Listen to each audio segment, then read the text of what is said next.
this is for me the defining film for the sci-fi genre. It is the bar. It's the peak. It's difficult to think that anyone could supersede this or do something greater than this at this stage. But if anything, it's a challenge to the filmmakers of the world to say, you know what, this is what's possible. We've been really underselling ourselves because our capacity to make something brilliant and amazing and life changing and for the genre has been done in Dune Part 2. It's epic. And I love, like I said, I love Lord of the Rings. For me, that defined the fantasy genre, and this has done the same for sci-fi. So I need to talk about some spoilers because it's that time. It's been long enough, and we can now discuss things together. I wanted to talk about, first of all, how much I love Hans Zimmer. I love him. Give him an Oscar. Give him whatever it is they give people these days for doing something like this. The music in the first one and in this one, earth-shattering, authentic, otherworldly, brilliant. Hans Zimmer is amazing. He's one of my favorite composers. I really do love what he does, and he has stamped his mark on this film like no one's business. So I can never remember if it's Craig Fraser or Greg Fraser, but it turns out it's Greg Fraser. It's like a Craig and Greg had a baby, and now it's Greg. He's the cinematographer for Dune Part 1. He's the cinematographer for The Batman, and the creator as well, and now Part 2. And this dude is masterclass level. Like, I think he's now become one of my favorite cinematographers just because of the texture and the framing, and it just is brilliant. It's brilliant. I think my favorite of his so far has been The Batman. Just the grittiness of that cinematography and the edging of the frame is just like blurred out, and the way that it's just that I love that so much. But Dune Part 2, I think I'm going to be seeing again next week. I really want to take it in again because it's just so awe-inspiring. Now you go to the Seaches of the Fremen, and there are moments where you look out at millions of people. I don't know how they made that look so real unless they literally got millions of people to come. It looked so real. The grand design of these buildings in Gadi Prime, and we'll talk about that in a second, but just the exploration of the Fremen world and the way that was captured by Greg Fraser, just there's the scene where, and you see it in the trailer, but you don't have the context and the feeling behind it, and the boisterous music, sound vibrating your tonsils when Paul Atreides walks up onto that big cliff and looks over at the people, and they're just like, bruh, it's just like, have my babies, please. So that was just a brilliant. I love the cinematography. I love the music, and those two combinations together, just exploring the Fremen and their Seaches and the designs of their temples and their places where they live, the lore that you explore with, the water, that every soul, that every person that's killed, they take them home and they extract the water into these sacred dams, and the feeling behind that, and the ceremony, the tradition. It feels just so authentic and genuine and real. I feel like I feel like I could travel somewhere and meet the Fremen. So exploring the Fremen world and the design of the temples and the people there and the multicultural elements, they were just so good. Going to Gadi Prime, I loved going to Gadi Prime. It felt so clinical and off and strange. When Fade Ralph is busy fighting in that arena, as we see in the trailers, there's these creature characters in the background with these weird shaped heads and masks on, and the fact that the introduction is that they've got a black sun, and you understand why it looks the way that it does and why they're so pale, and having a black sun, it just creates this horrible otherworldly feel. It was so good. So I've chatted about those two aspects. I just want to chat about some of these characters, right? So off the top, Paul Atreides, played by Timothée Chalamet. I had some reservations about him being able to actually do this on this scale. There's something about the fact that he's quite a tiny person. He's not an imposing physical figure, and you kind of wonder how is it that this character, this actor, would be able to believably convince a whole nation to follow him. And also, he feels like young in real life sometimes. You watch him, he just plays young characters. And in the first film, he's like the Duke's son. He's not anyone of prominence. He's not. So how does he come to this stage? And he just owns this role. The part where he finally goes to the fundamentalist Fremen and he's walks onto that platform and he just goes hard.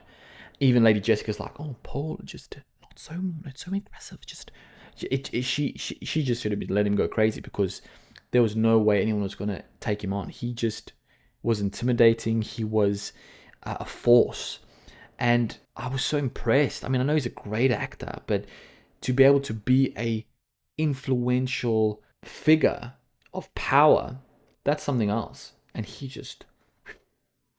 did that like a boss. And later on, I mean, the thing that I thought at the end, the climactic part where he finally has his final battle with Fade Ralpha and they have a little back and forth, and then he has that interactions with the Emperor. That was just, the tension was there. The battle, the fight scenes, man, the sword work and the knife work and the combat that they did was peak.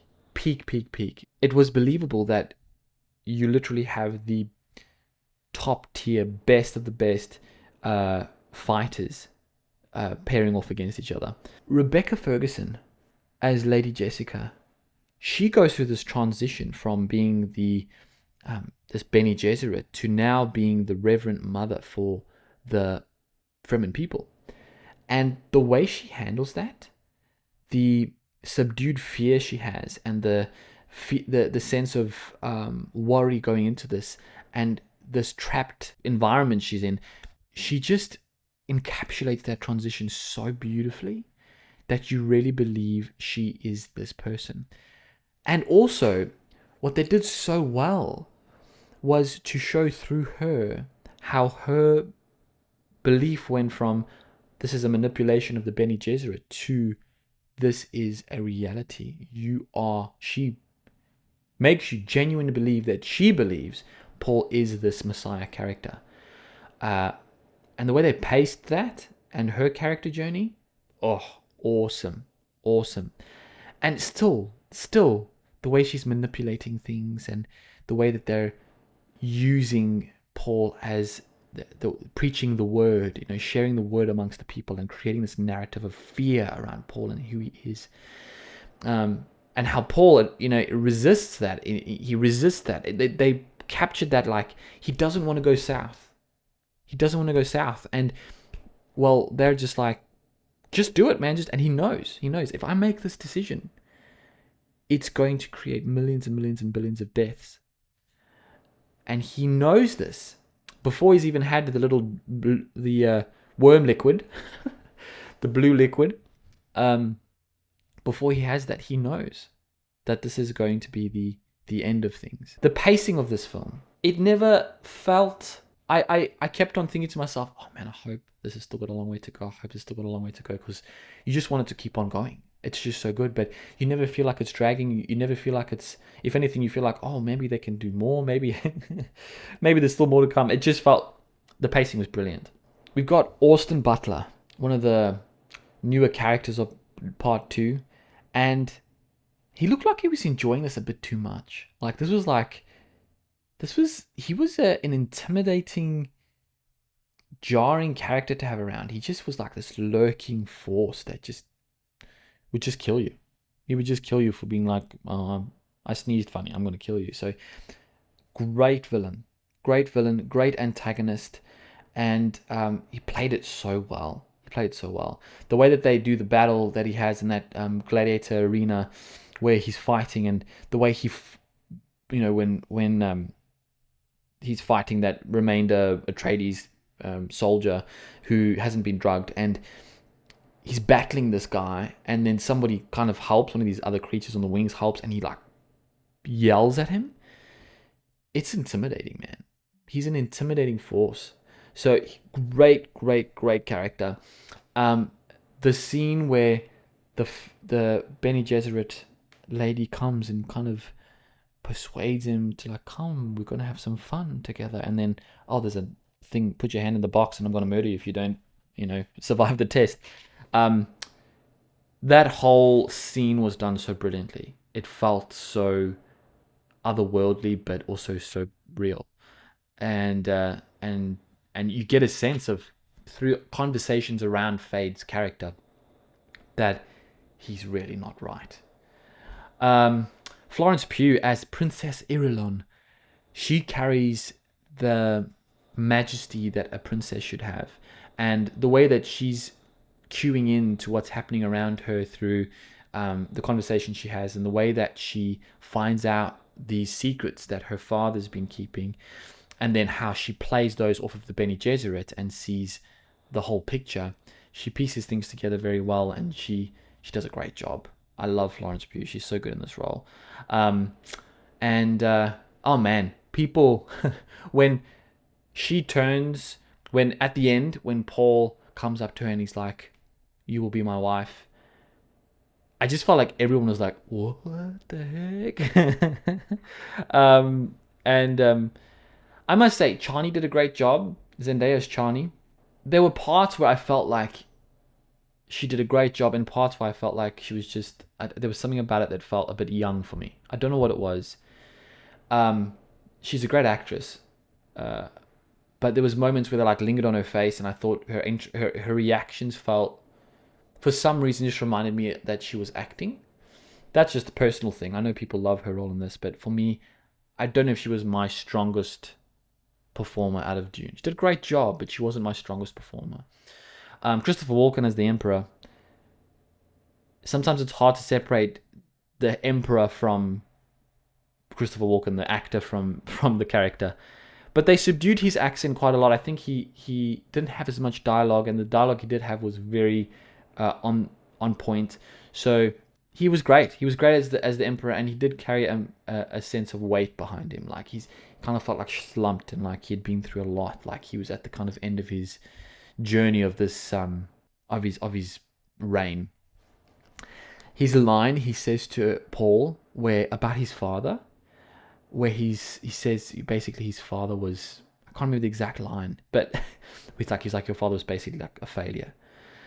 That moment was so intense. I thought for sure, he's going to stab him. He's going to stab him. He's going to stab him in the face.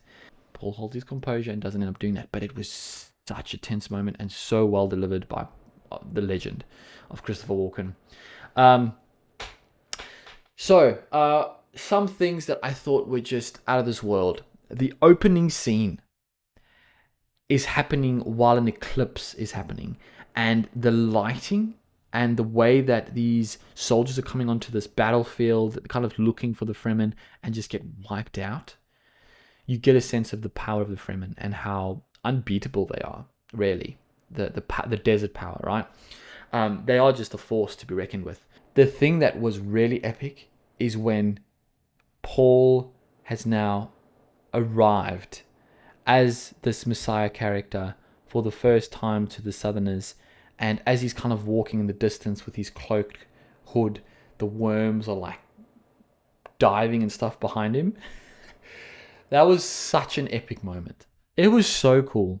Again, the scale of this was crazy. Just the fact that it just looked like there was billions of people all the time. There was just so many people. What I really loved about this movie is the first part, you spend a massive chunk with the Fremen. The next part, you spend a massive chunk with the Harkonnens. And then the last kind of part, you have this journey of both. And it was just so cool to spend so much time with these people on either side and to see how different they are and how twisted they are.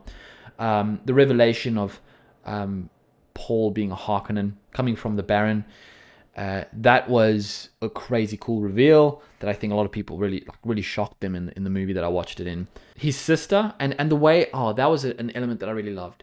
The baby in Lady Jessica's belly, the little girl that's kind of growing there, and the way that they communicate, and she's constantly like saying things, and then she's kind of relaying them to everyone around her and Paul, and that was adorable.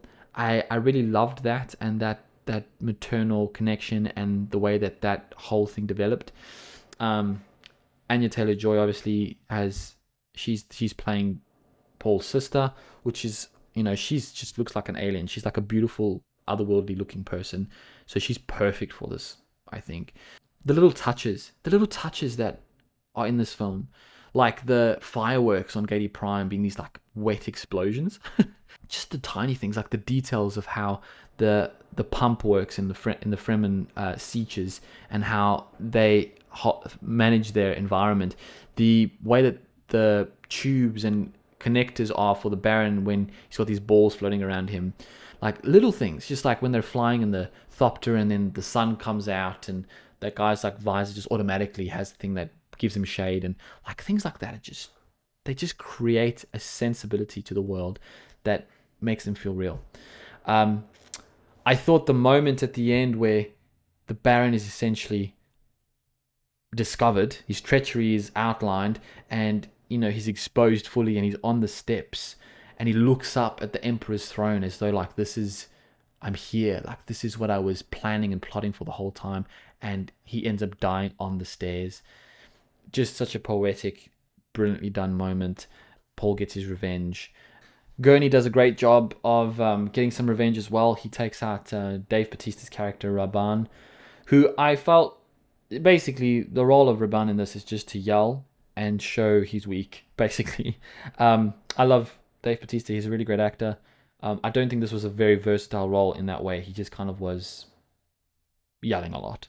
The dynamic they create between inside the Fremen, with the fractured nature of some people, the Southerners believe in the Messiah, and some of them, more Northerners, they couldn't be bothered. Like, they're like, this is just tales. And the way they show gradually how people start to follow Paul, and that he comes in and he's very tactical, which we'll talk a bit more about as well. But the way they show that development feels very real. It feels like you could see people going to battle and him kind of fighting alongside of them and earning their trust and finding ways to get them to really trust him, and then seeing that he's got these abilities, and then finally the nail in the head when he's able to start kind of tell, based off an individual, what your family history is and what's happened, how your mother died and all this kind of stuff, convincing the nation essentially of his messiahship, was awesome.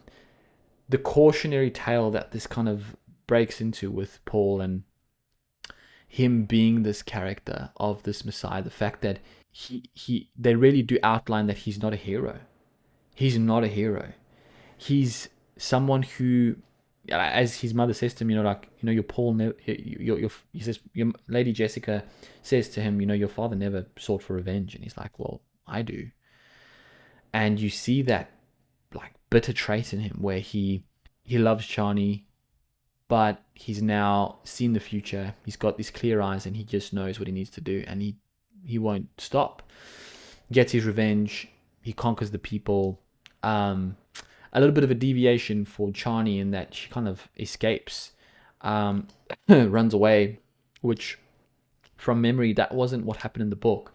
I remember her being around. So it was a long time I read it though, so I can't remember specifically. You might have to correct me on that. But it was interesting to see her. The way that Paul Atreides becomes what he is, you just feel like you should be happy that they've won, but you're not quite. The final battle for me, I must say, this is the one part for me that, when I say the battle, like the worms against the Sardaukar and like all that was really epic, but was super short. And I was expecting a Lord of the Rings level battles. It was that scale, but wasn't that length. It was like maybe 10 minutes and then they'd won the war. Which emphasizes the fact that they were just an unbeatable force once they came together. I get that. But there was a feeling of like when they break into the Emperor's kind of main room, and you just never get the sense that there was any tension there, except when he finally fights Feyd-Rautha. But I don't know what he could have done differently, honestly, but I was hoping for maybe something more there, a little bit more battle. That being said, like, it's a small detail in a massive epic tale that has such brilliant storytelling. This is a sci-fi genre-defining film, And I think we'll see in the years to come, people will refer to this film often as their inspiration, their influence, as a key chapter in cinema history. So look, if at this point you're listening to this spoiler chat and you haven't yet watched it, everything I've said will not take away from the actual watching experience, because it is that level that you could watch it again, and I'm going to watch it again, and I feel like it'll only get better every time you watch it. It's just that good. So thank you for joining me for my spoiler-free chat while I unload all these things that I loved about this film. Did you love it as much as I did? Do you think it is that level of film where it's going to define the genre? Or did you think it was similar for you to some people didn't like the first one? Is it better than the first one? And did you just feel like it was all right? Let me know in the comments below. If you haven't yet already, give a subscribe. If you want to follow my journey, and I do a lot of movie news and a lot of chats and stuff, but it's always lovely to have people join me on my journey and be involved in their comments and sharing with me what they think. And I love being part of that community. So thank you so much, guys. Lovely having you here. Catch you next time. Have a great day.